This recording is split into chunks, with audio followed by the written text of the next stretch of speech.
Hi, this is Brett from htxt Africa. I've caught up with a team from Kenya, Priyal and Divyani. They have investigated creating a biofuel from a tree fungus, essentially, and some interesting stuff here from the perspective that it's based on some previous work, but they've looked at growing this fungus on something different to what it usually grows on. So let's start there, right? There was some previous work that you guys had read, and that gave you the idea for this project, right? Yes. We were reading an article on the internet about diesel and its hazardous effects to the environment and its high costs, like the costs are increasing day by day. So we were just so eager to find out an alternative for diesel, and that is how we came up with this project. Like, we read an article, it was Professor Gary Straubel's article. He was the first person to discover a fungus, Glycladium roseum. He found out that the hydrocarbons produced by this fungus were similar to diesel that we use these days. All right, and what tree does the fungus normally grow on? Ulmo tree, Eucryphia cordifilia, that's the biological name. All right. But you can say Ulmo tree, yeah. Okay, and it's quite endemic to a specific area. Yeah, like it grows in Argentina and Chile, and recently it was also grown in Switzerland, but it doesn't grow in our country, so we found an alternative for it. Okay, so tell me about that alternative. We are we're extracting the fungus from rotten grapes, tomatoes.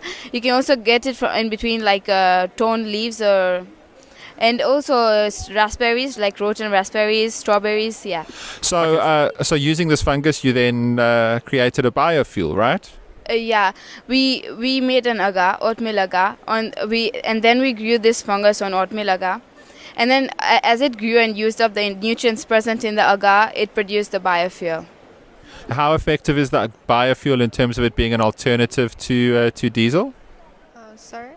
How effective is it as a fuel by comparison to a diesel, for example? How effective is the fuel? It's really effective because the biofuel produced by our project has less carbons in it, hence reducing the carbon dioxide rate, and it decreases the amount of global warming on Earth.